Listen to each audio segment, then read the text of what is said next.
2016 ஒரு சட்டமன்ற உறுப்பினர் தேர்தலில் நின்னார்.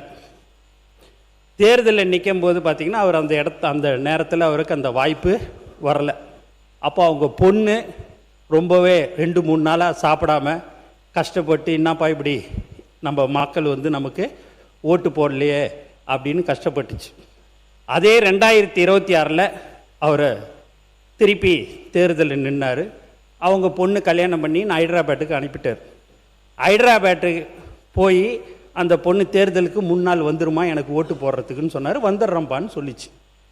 அன்னைக்கு போலிங் அன்னைக்கு ஒரு 9 மணிக்கு இப்போ அவர் சட்டமன்ற உறுப்பினராக நம்ம அவையில் இருக்கிறாரு. அந்த சட்டமன்ற உறுப்பினராக அவர் என்னம்மா ஒரு நைட்டு 9 மணிக்கு வீட்டுக்கு போன உடனே, ஏம்மா எத்தனை மணிக்குமா போய் காலைல ஓட்டு போட்டேன்?